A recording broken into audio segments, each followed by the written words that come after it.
Welcome. We're with our distinguished and very special guest, independent scientist and radiation expert, Leuren Moret, MA, PhD, ABT. Now, welcome, Leuren. Thank you, Alfred. You recently made a statement, and Ecology News is publishing it, that Hawaii and the Pacific Islands are, quote, unsafe for human habitation and swimming in the adjacent Pacific Ocean. And that's quite a statement for a scientist to make. And I guess that's really the subject of our conversation and interview today.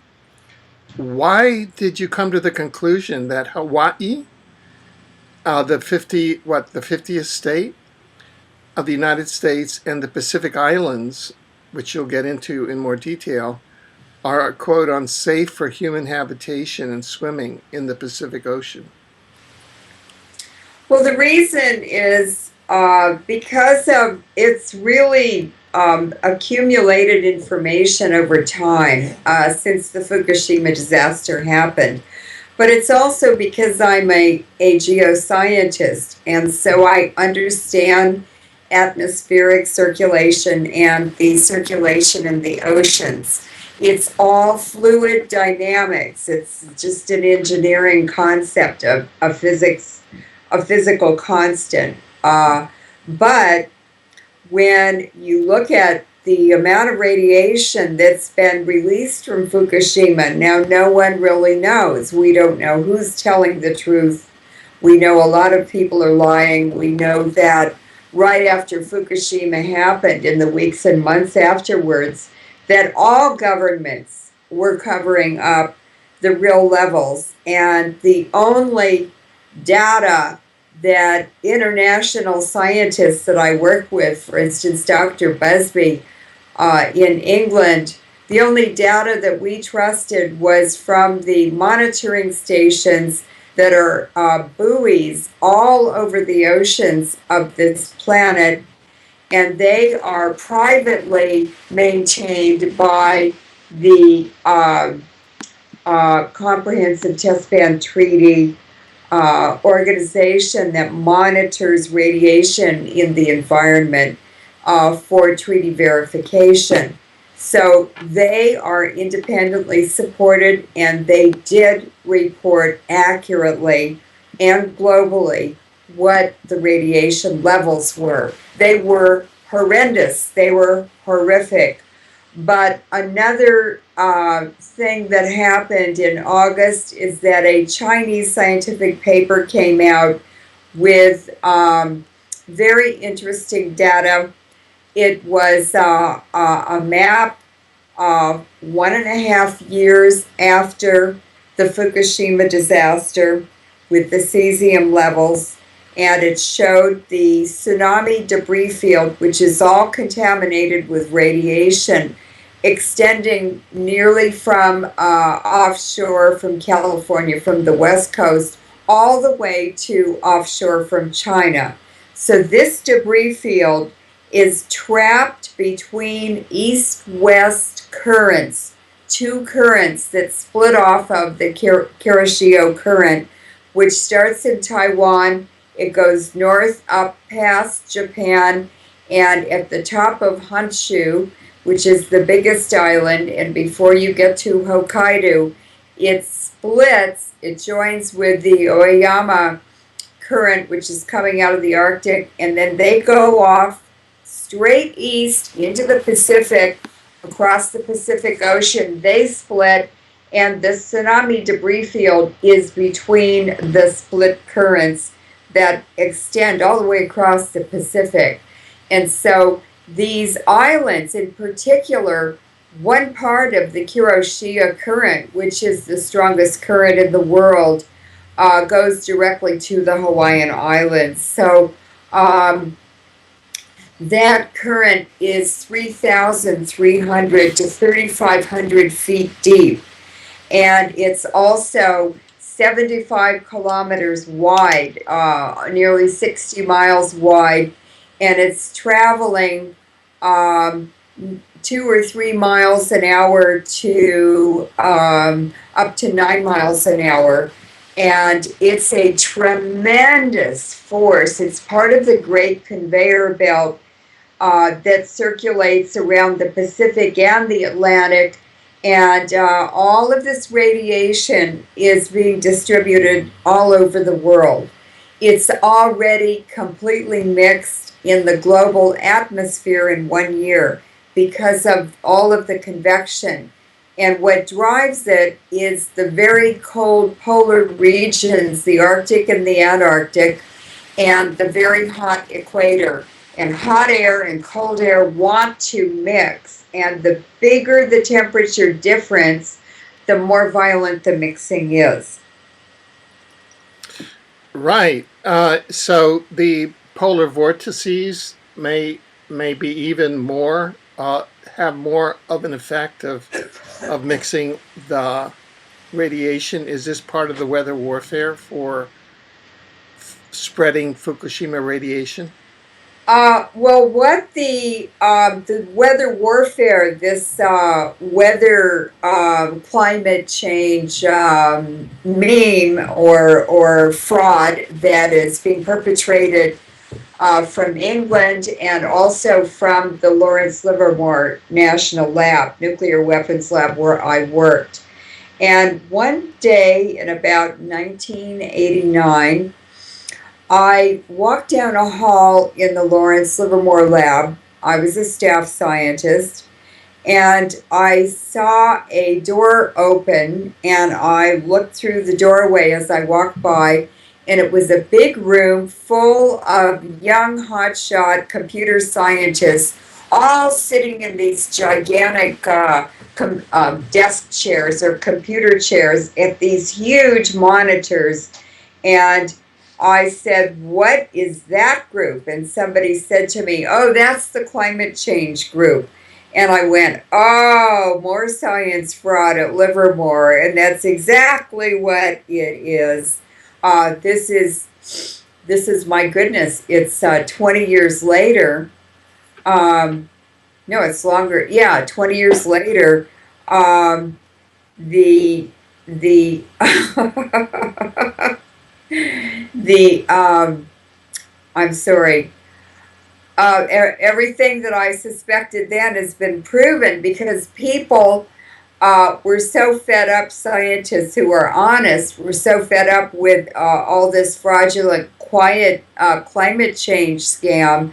And they hacked into the headquarters in England and into the Lawrence Livermore lab, and they got thousands of emails between the British climate change scientists and the US climate change group at Livermore, and they proved that the whole climate change concept is completely fraud, and it's actually been perpetrated and made up and promoted from the City of London and the Queen of England to promote nuclear power so that she can sell her uranium. Queen Elizabeth owns all of the uranium in Canada, in much of Africa, and in Australia. And there's no way for her to peddle that useless energy unless she can sell it for weapons or for nuclear power. So that in itself, to think and realize that Queen Elizabeth's uranium has poisoned the world, all of the depleted uranium weapons, Iraq, Afghanistan, everywhere we've used them, Yugoslavia, that's all Canadian uranium, and it's completely illegal because it violates the Canadian Constitution. Right. Now, what you said is, quote, anyone with a desire to stay healthy should never go to Hawaii or any Pacific islands in our lifetime. And then you go on, as you explained, one of the main Pacific Ocean currents is carrying the radiation from Fukushima directly east across the Pacific Ocean. Does that mean that you believe that the Hawaii should be evacuated at this time? We said that right after Fukushima happened. All of the Pacific Islands north of the equator should be evacuated. They should have been evacuated as soon as Fukushima happened. And even the northern one-third of Japan should have been evacuated, including Tokyo. Of course, that would be very difficult and incredibly expensive to do, and they're not going to do it because the people who have perpetrated this global outrage, they are using radiation, nuclear weapons, radiation, nuclear power, which produces fission products, and they're creating a global nuclear pollution situation, which is going to have many biological and ecological effects that are not favorable to life on this planet.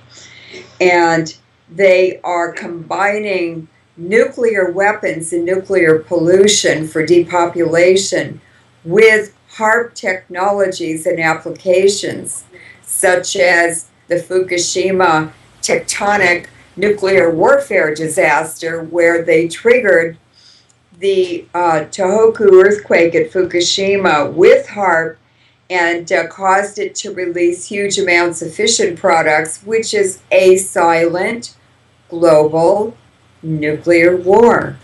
And there's no place to hide. The tuna at the Tsukiji fish market in Tokyo, which I've been to many times, it's over a square mile, it's huge. And there are all these people running around with chainsaws sawing up frozen whales and frozen tuna and just huge fish and everything, and even sea mammals.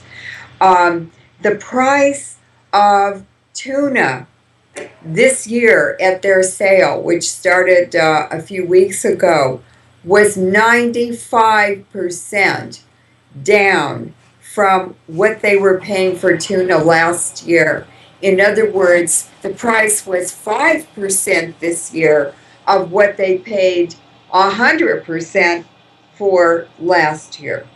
So the tuna industry, the fish industry is just falling through the floor in Japan, and China and Russia have said they are curtailing imports of food from the west coast of North America, and they may not buy any more fish.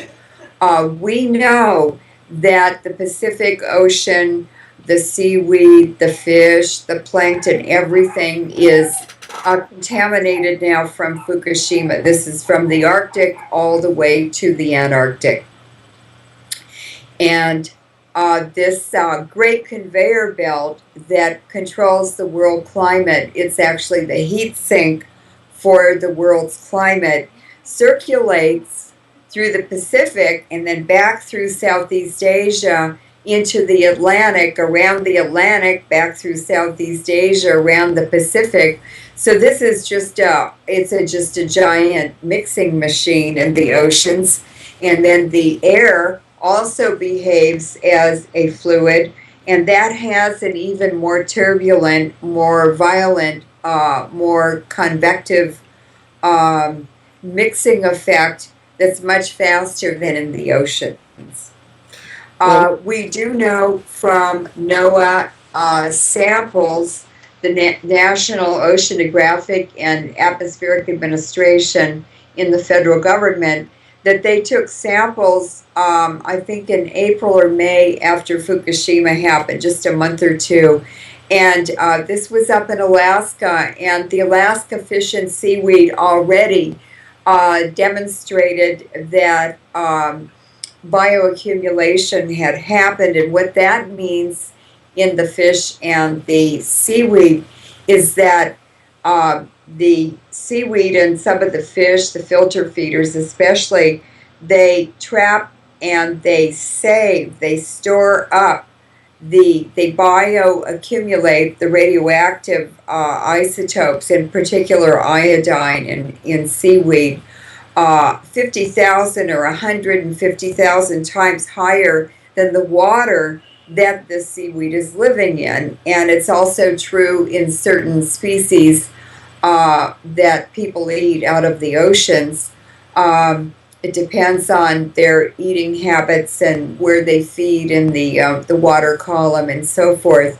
But just within a couple of weeks already, the seaweed and fish and other sea life in Alaska was too contaminated to eat. Now we're nearly 3 years later. Huge amounts of gases and liquids have been, and solids too, been released into the atmosphere and the ocean, and that stuff travels a couple of 100 miles a day. The current will carry it that far.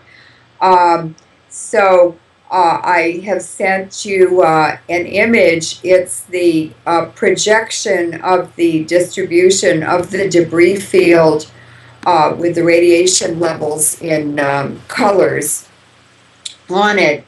And in 5 or 10 years, that debris field will be turned south. It's going to spread across the Pacific from China to the west coast of North America, and then it turns south. It's changed by the currents and also by the continents, and it goes back west directly along the equator to the Southeast Asia region, and that debris is going to end up spread all over the Pacific and all over the Atlantic, and then it washes up on shorelines. Um, I I just cannot warn people enough not to eat any fish out of the Pacific Ocean. They should be very, very conservative in the Atlantic. And fresh fish are even, it's more dangerous to eat them because they live in smaller bodies of water, so there's less dilution of the radioactive elements that are coming down into the environment. And this is a horrible story, but I have a friend in the San Francisco Bay Area. He's Japanese American, and he just told me a couple of weeks ago, we're in February 2014 now. So he told me around Christmas time of 2013 that he just loves California crab. He went out and bought a small, fresh California crab. The season's just opened. And he took it home, and he unwrapped it, and he wanted to cook it himself and clean it himself. And he said when he got through cooking and cleaning it, he started to taste it, but he said, "Leuren, I remembered you." And I went to my bedroom and got my Geiger counter, and he said, I put it on the crab, and he said it went off scale. He said, so I wrapped it up to take it back and get my money back, and then I washed my hands. He said I couldn't get the radiation out from under my fingernails. He had it all over his kitchen, all over the counter where he'd cut up the crab. He had all over his hands and his clothes and under his fingernails. So that's a local crab from the San Francisco Bay Area.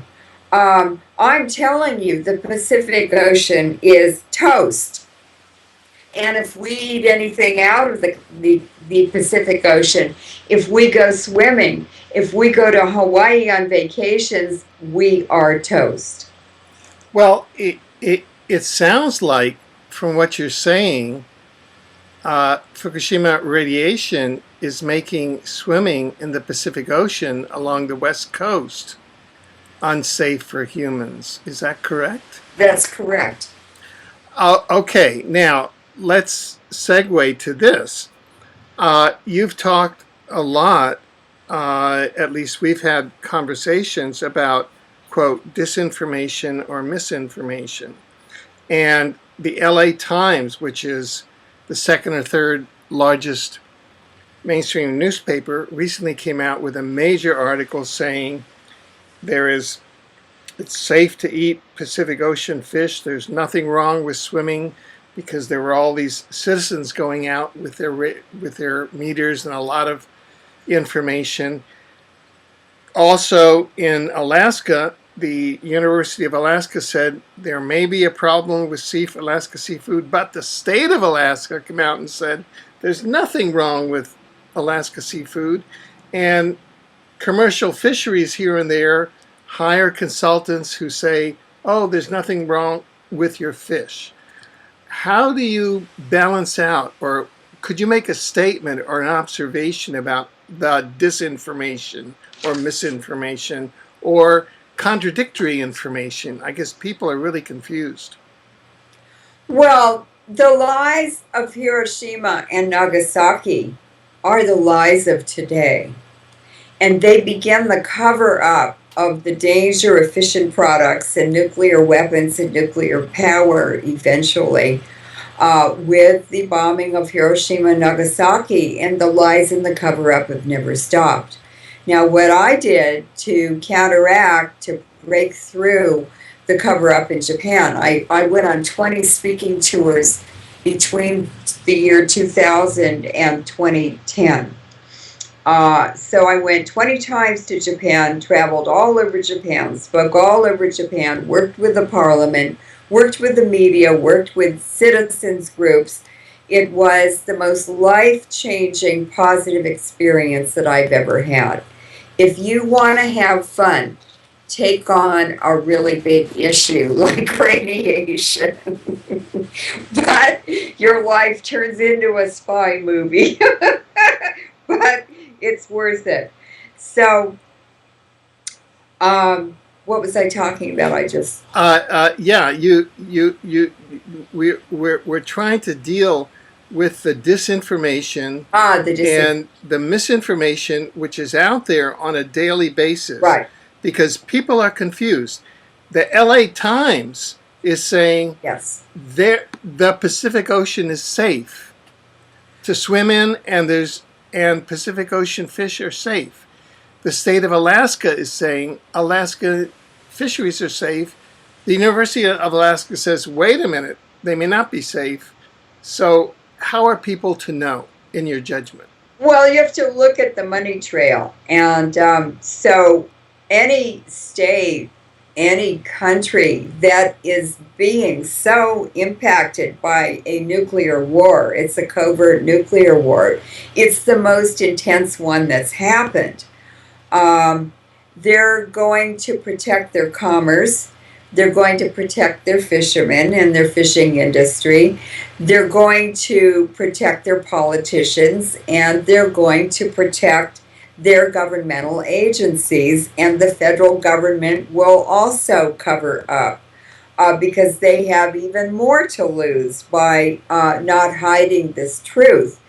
So you can't really believe the mainstream media. We know that already. If you have any ability to do critical thinking, you're going to look at the mainstream media and join millions of people who have bailed out of the mainstream media into the alternative media on the internet. That's all infiltrated too.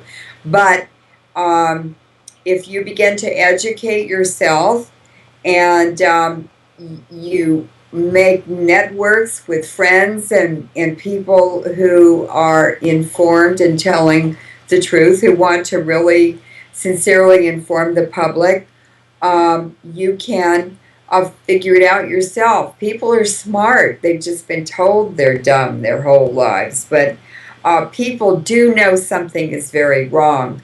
Women, grandparents, they know children are not healthy now. And there's been so much protest in the United States and other countries against nuclear power. Chernobyl was a disaster that increased global awareness, and it greatly improved the technologies and the instrumentation for measuring radiation.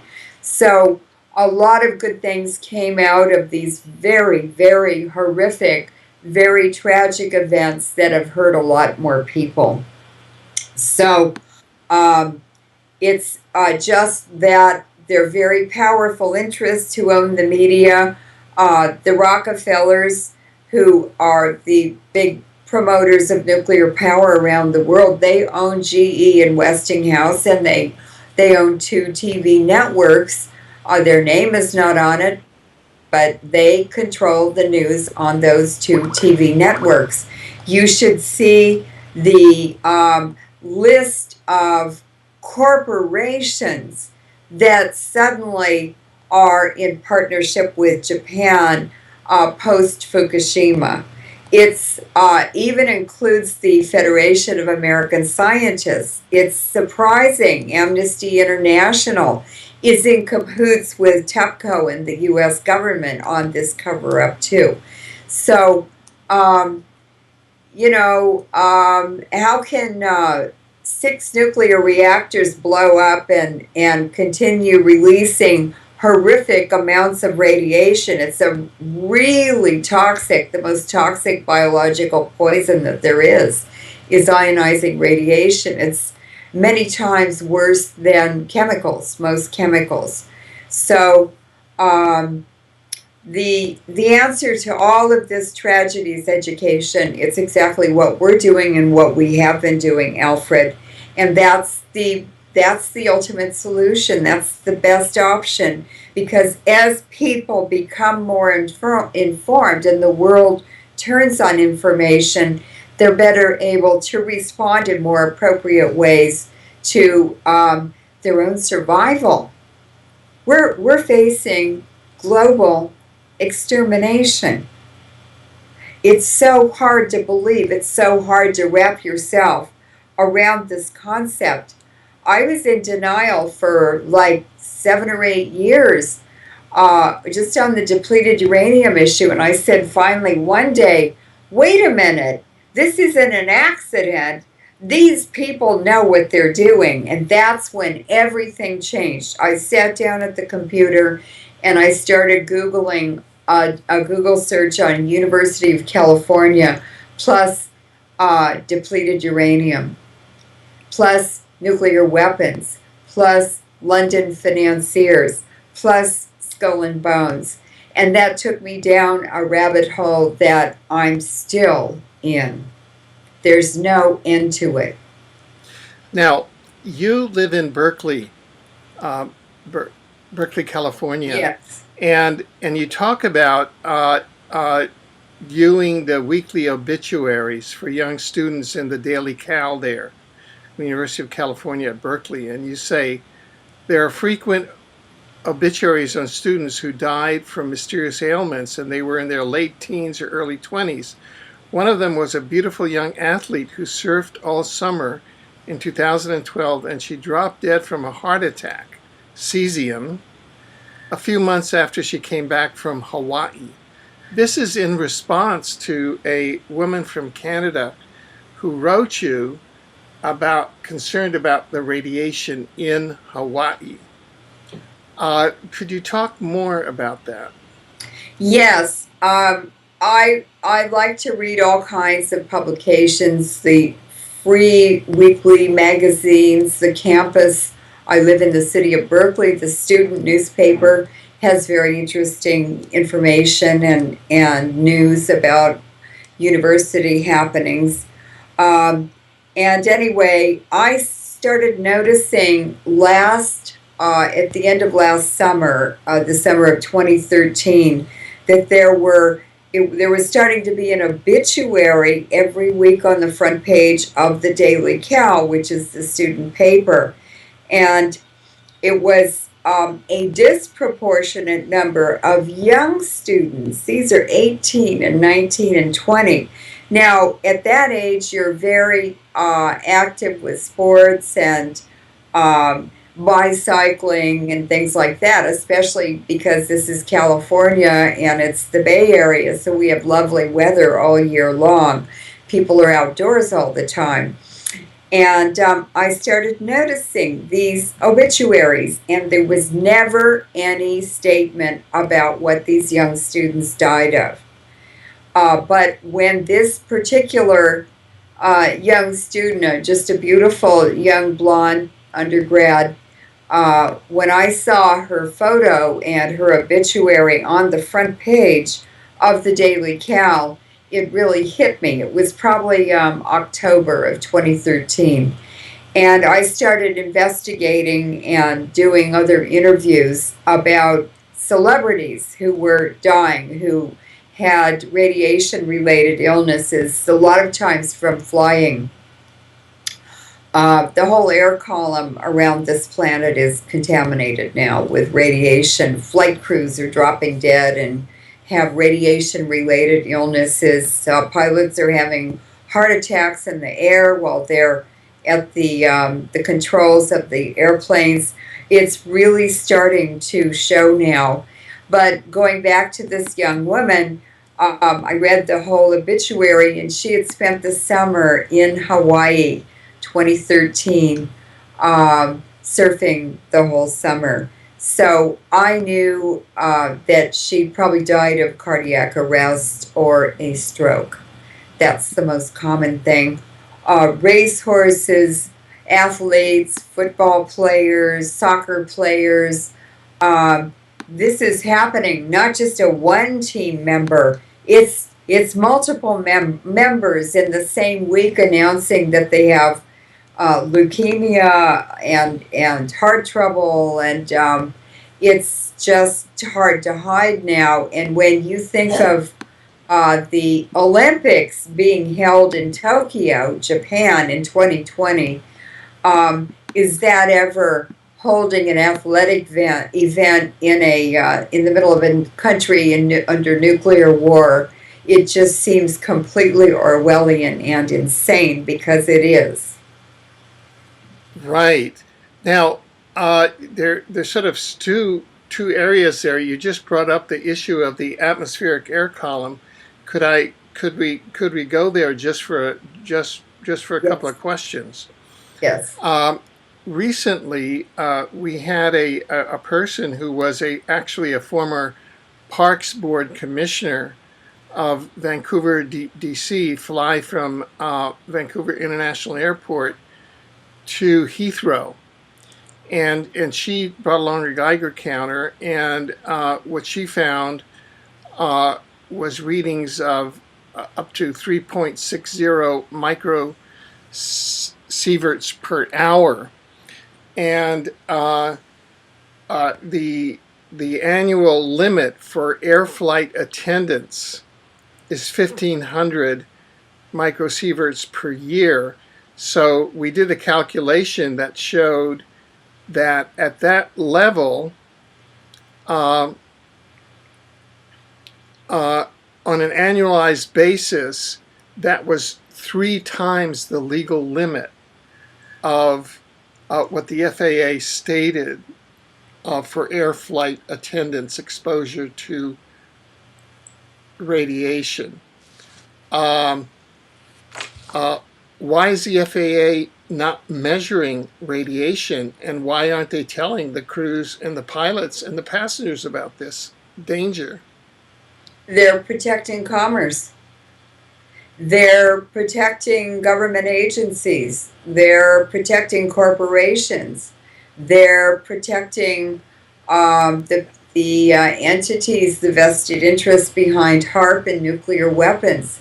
It's a huge global industry. Defense and weapons are more than half of the U.S. economy and budget. It's a huge revenue source for countries. So anything that threatens that is going to be covered up and denied. For instance, when the U.S. government decided to undertake nuclear weapons testing after what they considered Hiroshima and Nagasaki to be a huge success, they started testing nuclear weapons in the Pacific in about 1947, And they continued until 1963, when the Partial Test Ban Treaty was ratified by the Senate and signed by President Kennedy. He was desperate to stop atmospheric testing because it was killing so many American children, including his own.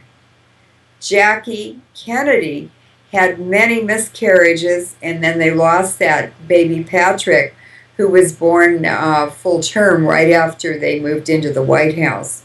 So he had a personal interest. He was a Catholic man, and in all the work that I've done all this time for my whole life for children and women, it's the Catholic men who've been concerned about the children and the babies. Not too many other men were that concerned. So we have to thank, certainly no other presidents tried to stop nuclear weapons. He did. And he did stop them, and he gave his life for what he was doing for the American people. I don't know if people appreciate what he did. It's very difficult with the control that criminal elements have over the United States to do anything for the people. It's always ripped to shreds, and anybody who tries to do things for the common people, they get bankrupted or assassinated or run off the road, or they die in a plane crash, or they just get completely marginalized. Well, while we're on the subject of air travel, do you think that commercial air travel is unsafe for humans? The entire air column is contaminated. I mentioned that. And we know from the Mir spacecraft, the Russian spacecraft, the instrument mitt that covered the instrument package on the outside of the spacecraft was analyzed back on down here on on Earth, and it was found to be contaminated with uranium and uranium decay products, which indicated that atmospheric testing, fallout, and probably nuclear power emissions as well, and the depleted uranium wars have contaminated lower orbital space.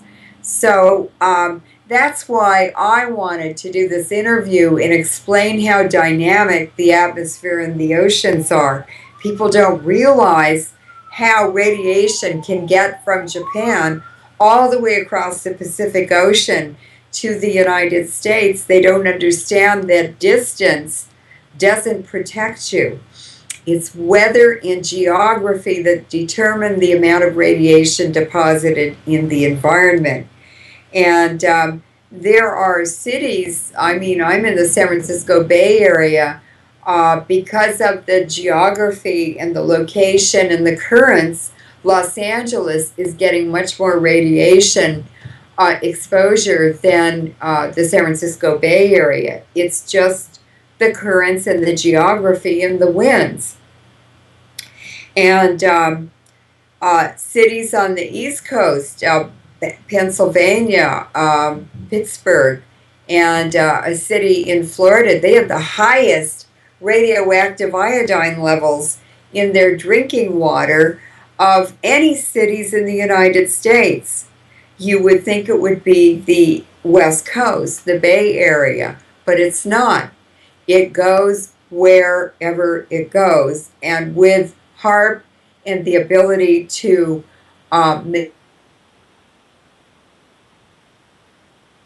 manipulate the jet stream or whatever they're doing with the chemtrails, they're able to drastically change weather. They can create these huge snowstorms that are unprecedented. They're off scale.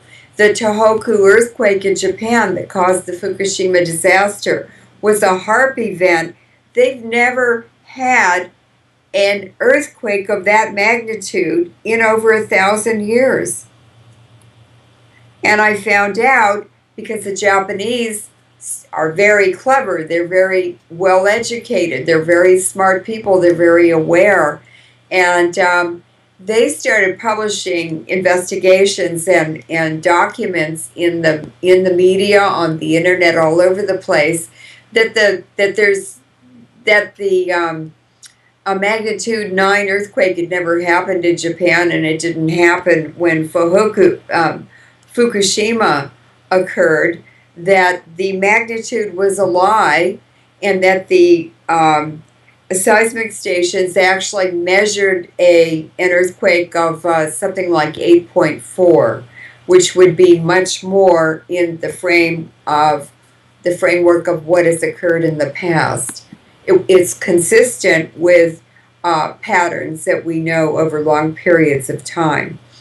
But a magnitude 9 earthquake has never happened in Japan, and I was really shocked because the U.S. announced that it was an 8.4, 8.5, and what you need is reporting from stations all over the world to refine the actual magnitude from a lot of monitoring stations. You need a lot of data, because one station is just reporting what's happening locally. And so if you have a network of stations, you get a better number and more information. And so it turned out, as the Japanese started publishing more, these are common citizens who did this work, TEPCO finally admitted that the reason that they wanted that magnitude is because an earthquake has never happened before. Therefore, they could not have anticipated such a magnitude that it would have done so much danger. Therefore, they're not liable for any reparations, because it's an unexpected, unprecedented magnitude earthquake. Now, what makes that all a lie and exposes what they're really doing is the fact that Japan has a magnitude 8.5 or greater earthquake every 5 years. It's sitting on top of 4 tectonic plates colliding: the Pacific plate, the Eurasian plate, the North American plate to the north, and the Philippine plate to the south.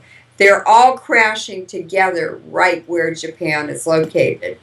It's one of the most active tectonic regions in the world, and they have 55 nuclear power plants built on active faults, because every square inch of Japan is active now. In some of the nuclear power plants that I investigated, and I held press conferences, and I studied them, and I toured them, and I just did a lot of work there with whistleblowers too. And the reactors in some of the power plants are built on geologic beds that are straight up and down. They've just been deformed so that the beds are up and down. They're vertical instead of horizontal. So that's the kind of dynamic setting that those nuclear power plants are sitting on. And it was insane to ever build a nuclear power plant in Japan just for that single reason. There are lots of other reasons now too, but it's not the right place to put nuclear power. In fact, nuclear power is inconsistent with life on this planet. It is a nuclear war against the whole world. It has always been a nuclear war against the world, but it's hidden, and we need to shut down technologies like this that hurt the entire biosphere.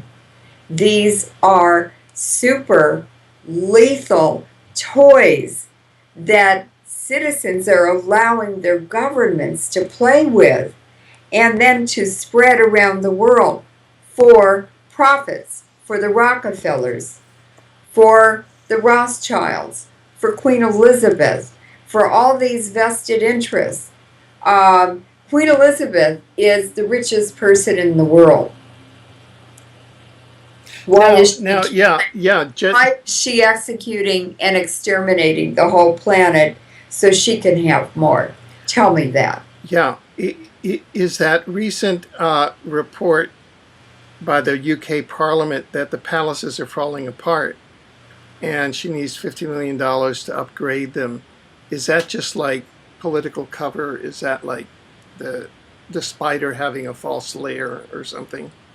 Well, Alfred, Queen Elizabeth is a sovereign ruler, and that means that all of the lands in her realm, which is Britain and the Commonwealth includes 16 countries and territories.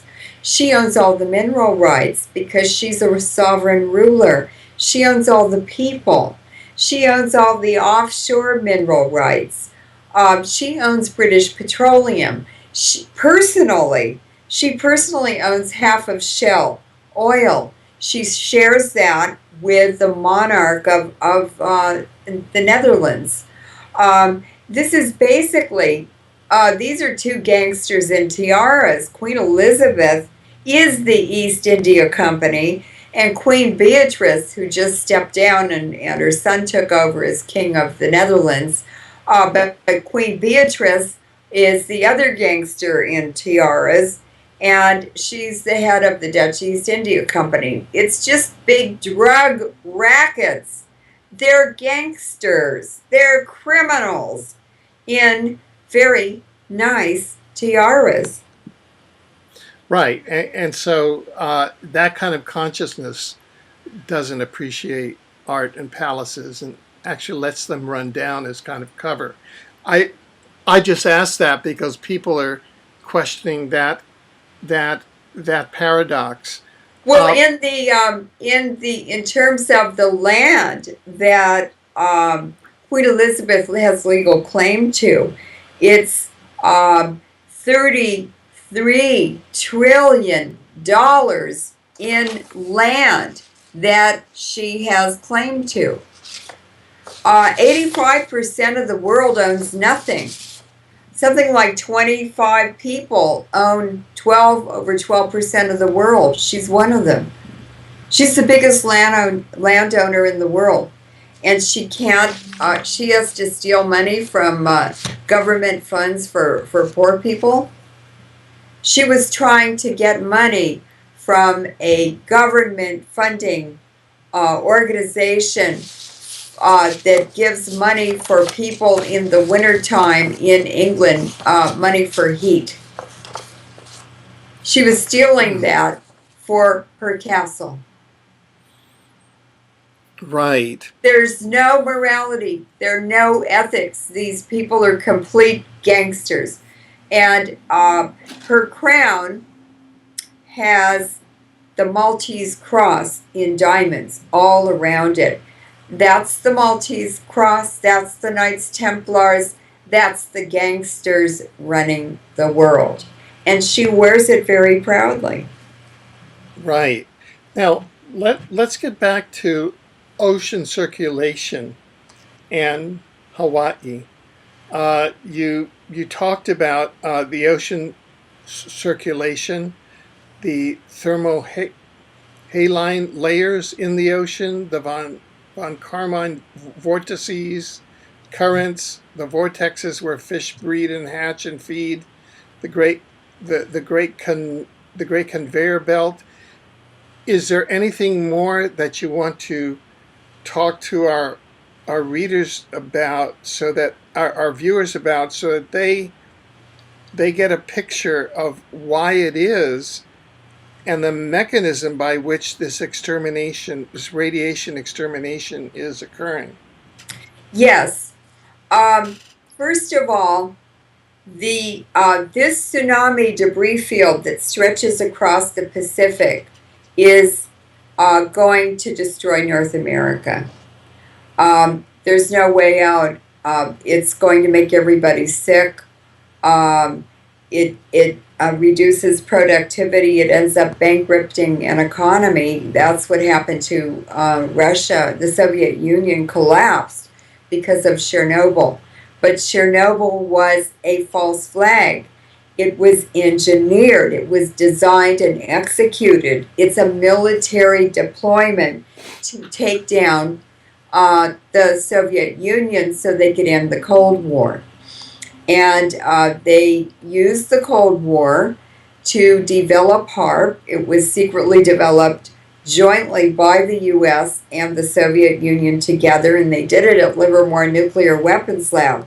There were two Soviet KGB generals there in 1989 and 90.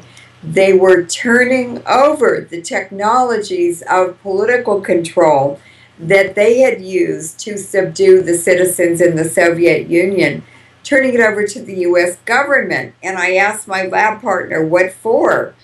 And he said, because in the future they're going to turn the United States into the Soviet Union and the Soviet Union into the United States. That's exactly what's happening now, just exactly the same way. And I mean, there are black helicopters flying over Berkeley in the Bay Area every day now. Their police deployment. It's the whole country's being militarized. It will not be very long before people won't be able to leave the U.S. They couldn't leave the Soviet Union. And Putin has revived the economy. He's re-Christianized the country. He's done a lot of good things for the Russian people, but there's a lot of good things that need to be done because of the horrific things that happened under the Soviets. It looks like the U.S. is going in that direction. Now, let's go back to talk about the oceans and the vortices and the currents and so forth. What has happened is that the Kuroshio current begins in warm water around Taiwan, and it flows north with a lot of fish and fish embryos in it.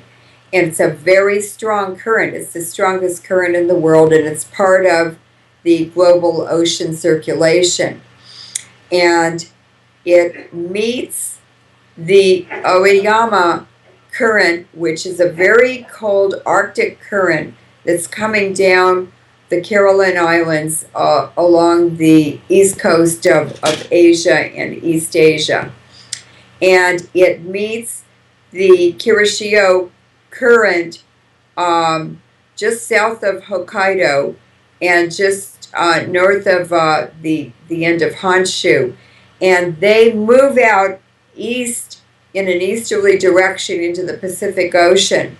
Now, between these currents, when the Kuroshio current is coming up from Taiwan, there's a counter current. And in between these currents that are going in different directions, they set up eddies or vortexes or whirlpools. And it's in those whirlpools that lift nutrients out of deeper levels of water in the water column in the ocean. That's where the baby fish go. That's where the breeding happens. That's where the fishing happens. And the whole east coast of Japan down to Tokyo is the richest fishing areas in Japan. It's much better than the west side that faces China. And it's because of these currents and the upwelling of food and nutrients and other things that to eat. There's a lot of plankton that lives in them. And I actually have photographs of them from space, taken from space. And you can actually see these vortexes from space offshore from Japan, and they're loaded with fish. Okay, they're right offshore from Fukushima. So the fish that are breeding there, that are hatching there, that are feeding there are all radioactive. And we do know that the tuna breed offshore from Japan in these areas I'm talking about. And all the tuna that they're catching off the West Coast. 100% of North America is all contaminated with Fukushima radiation. The China study that I mentioned at the beginning of the interview is very, very important, because what the Chinese reported, they had a map showing the cesium levels from China to the coast of North America, and over time, this cesium is increasing in the tsunami debris field, and it's getting higher faster with the end of that debris field that's heading for North America than the end of it, which is heading for China. And the reason that the cesium levels are increasing is because the debris field is picking up or attracting or mixing with the continual releases from Japan. So the cesium levels are just getting higher and higher. Now, cesium is just the index. It's an indicator for nearly 2,000 other fission products that are coming out of Japan, out of Fukushima. So cesium is only one element, one isotope, or one family of isotopes that are very dangerous. Cesium is especially dangerous because it attaches to the heart, and that is why we're having so many heart attacks and heart trouble, strokes, and so forth. It's the effects of the cesium, and it's just increasing. The levels are increasing in the Pacific that people and wildlife and even plants are being exposed to. Every day it's increasing. There's no way to turn it off. It's a nuclear war. Now, let's jump back to HAARP just a second, because we've had conversations at which you state that the radiation could actually be neutralized via a Tesla-based technology like HAARP. Could you talk more about that? I have not seen any publications. I have not heard any scientists talking about it.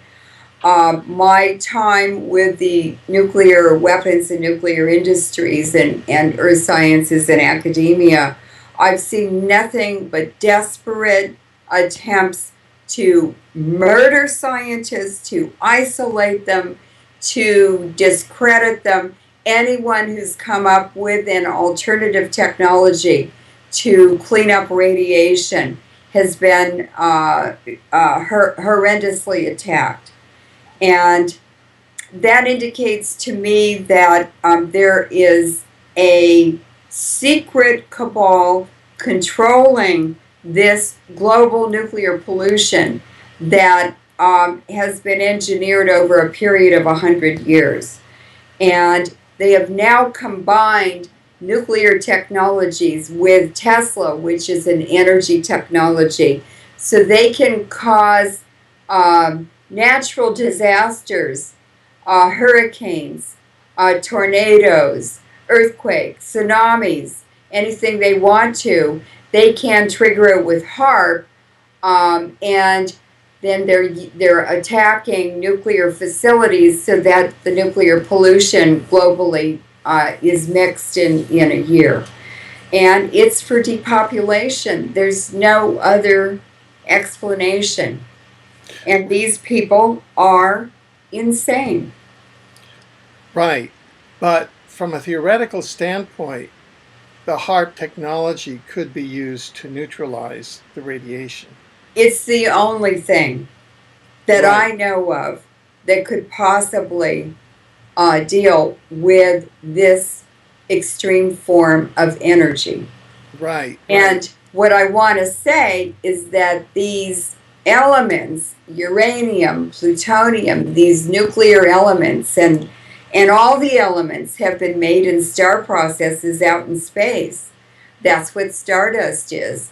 And then planets and solar systems condense from a big dust cloud that formed out in outer space. And It's just collapsing stars and solar systems and creating supernovas and red giants and white dwarfs and all these different star systems.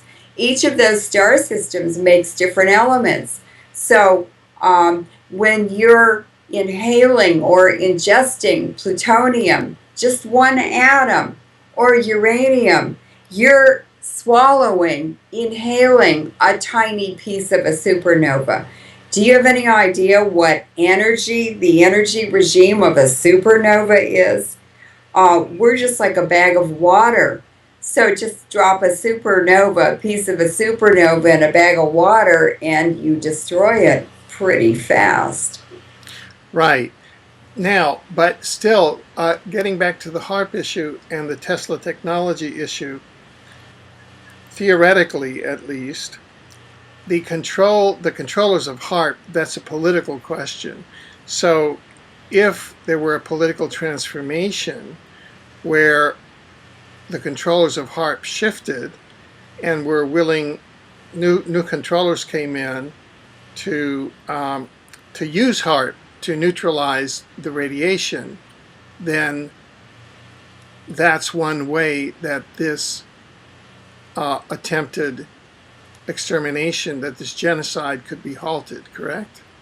Yes, there's another way to look at it, and that is that the vested interests behind the development of weapons of mass destruction, the bioweapons, the chemical weapons, and the nuclear weapons, and the energy weapons, the Tesla technologies, they have very specific goals and agendas.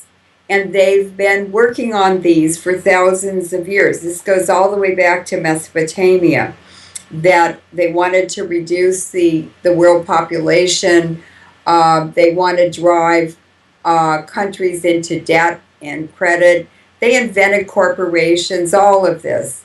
And so these ideas have been around for a long time. They just didn't have the scientific knowledge or technologies to carry out their goals. Now, in the last 100 years, these weapons of mass destruction, the development of them based on Tesla technology and nuclear technologies, is just a runaway, a very, very destructive super toys that they should never have been developed because they've been misapplied from science that could have benefited humanity. Well, they're using it to exterminate humanity and modify humanity. They're changing the chromosomes on the human race. And I just got lost. Well, no, that we're talking about HAARP and about Yes, yes, shifting, yes, and if we could achieve an yes. awakening of humanity sufficient that humanity would affect a changing of the guard of the controllers of HAARP, Right. then this radiation, we would shift it from a Death Star back to a Life Star, our planet. The financiers are the ones who are the beneficiaries of weapons of mass destruction. So when the Club of Rome suggested making a bioweapon that exactly fits the description of AIDS and HIV, Congress was happy to fund the development of that bioweapon. They gave the Army the money, and the Army developed HIV/AIDS at Fort Detrick. But it came out of the Club of Rome, the ruling elite. And what they demanded in the 60s was a bioweapon that fit the description of AIDS or HIV, and it would be delivered with an antidote and a prophylactic, so that people who didn't want to get it could use this prophylactic to prevent it, and the antidote was to turn it off when they had reached their kill goal. Now, all of these countries where they've been using radiation, Dick Cheney was sending people over to Iraq to measure the radiation levels all the time. They're doing a dose response, and these they did 2 weeks or a week of radiation surveys on a grid over the Bay Area, Berkeley, San Francisco, all the way to Pacifica on the coast. So that was a radiation survey to see how much more radiation they want to dose North America with. This is all deliberate. All the nuclear technologies are for, it's a kill rate. They've studied all of them, exposure of populations, human populations, to all these levels. So I am quite certain that any technology or bioweapon or whatever that the New World Order, the financiers, request governments to fund the development of, are going to have a preventive and a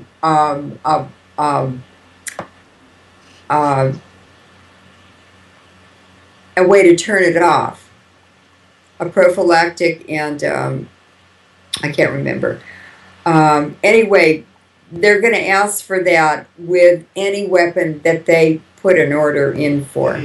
A stopping mechanism once they've reached their depopulation goal. Yes. Right, right. Now, you have been active in Hawaii in the raising awareness with regard to depleted uranium testing and weapons. You've been active in the legislature of Hawaii. You know the Hawaiian Islands. You know the effects of radiation there. You have just come out publicly stating something that is quite serious. Fukushima radiation has made Hawaii and the Pacific Islands unsafe for humans. What messages do you have for the people of Hawaii? I mean, we both know that there's a very aquatic culture there. People are swimming with the dolphins. People spend a lot of times, from toddlers to old people, in the ocean. From the Polynesian culture, the Hawaiian native culture, to the tourists swimming, and people have gone there back to the land, paradoxically, to seek the one healthy place left. And it's all very paradoxical and very cruel, if your facts are correct. So, and they seem to be correct. So what do you say to them? Do you think people are going to listen? People are listening. Alfred, people listen to our interviews, the updates on Fukushima all over the world. When no one else would interview me, you were the only person. And it means that people do want this information. People do want solutions. People do want to know, even as horrible as the information is. They want to know how to protect their families, their children, their communities. And the answer is to come together. Humanity has to come together like a global family and share the information, help each other. Everyone should have a Geiger counter in their home. You can even make them. The children can make them if you supervise them, or even just give them the directions. It's all over the internet. So people need to have the instrumentation to be able to measure it themselves. Then the government can't lie to them. That's what happened in Hawaii, and that's why I was so successful there. I've gotten 37 depleted uranium bills in state legislatures, but I wanted one in Hawaii, in the Hawaiian legislature. So I went to Hawaii for 3 months. And 3 months after I got there, I had taught the the citizens on the Big Island and Oahu, some of them in Oahu, how to use Geiger counters and air monitors. We formed a citizen posse. It was a caravan of cars with concerned citizens and Geiger counters. And we went all over the Big Island of Hawaii. We taped very high levels when I knew they were shooting depleted uranium bullets at Pohakaloa, which is the army base between Kona and Hilo on the Big Island. It's in the saddle between Mauna Kea and Mauna Loa. And I went on TV, and nobody even knew that there was a radioactive atom in all of Hawaii. And I said the whole islands, the archipelago, is contaminated. And I put their cancer map by their own health department on TV. I took a video, someone videotaped me doing the measurements. That was on television. It started a global citizens Geiger counter movement. And that's what busted through the military, the health departments. The army collapsed in 3 months because I said I put people in their homes with Geiger counters plugged into their computers all around Pohakaloa and Kona and Hilo. And finally, the army, after 3 months, broke down and admitted that all of Hawaii was contaminated with their radiation from weapons. So they're still doing it. The citizens are following their politicians, their senators, their members of Congress to every event on the Big Island and waving Geiger counters at them. I was there in 2007. They're still going after their politicians about the radiation there. There are Hawaiians measuring the Fukushima radiation. There are people in Hawaii who are aware. But the tourist industry, the fishing industry, the real estate industry, they're all trying to hide it. But most of all, the governments, the federal and the state governments, are hiding it from commerce and the citizens and the tourists. So we now have been doing these both exposés and updates since March 11, 2011, the date of the Fukushima nuclear false flag radiation event. How would you characterize where we're now on Monday, February 3rd, 2014? If you had to characterize where we are today in kind of the rollout and the awakening of humanity to cope with this and do something about it, how would you characterize it? I would say that you and I have had a very major impact globally on people's awareness. I know that. I would say that it's because of our attitude, it's our openness, it's the spirituality that we are counting on to energize our effort. And other people who are being effective now, like Kevin Annett and these tribunals against the Queen of England and the popes for the global pedophile rings. That's how they maintain their power. It's by destroying children. Things like that are the real reason. That's my real motivation. It's to protect people. It's to protect the young. It's to protect the people who can't protect themselves. So I think that people know that we're sincere. And even when people give disinformation and they're lying about it and for whatever reasons, in the end, the truth does prevail.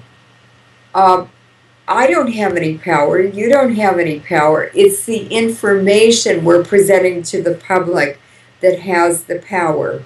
And it's that information that empowers other people. I'm interested in presenting good information, and I'm interested in empowering other people to come together to find solutions themselves on their own, and then to share it with other people, whatever way they can make it work. But I sure don't want to get in their way. I don't want to tell them what to do. I don't want to tell them how to interpret what I'm saying. I think it's great when people don't believe me, as long as they go out and do their own investigation. That's what the empowerment is about. It's giving people permission to open their own eyes, to trust their own instincts, and then to step out of the box and go and find their own information. Thank you. That's very insightful. We certainly appreciate your taking time out today to update us, and we look forward to inviting you back again to update us in the future as events develop. Leuren. Thank you so much, Alfred, for all your years of support and concern, and the really excellent job you do interviewing me on a very difficult subject. You've done a very, very good job. Really excellent. Thank you very much. Thank you very much.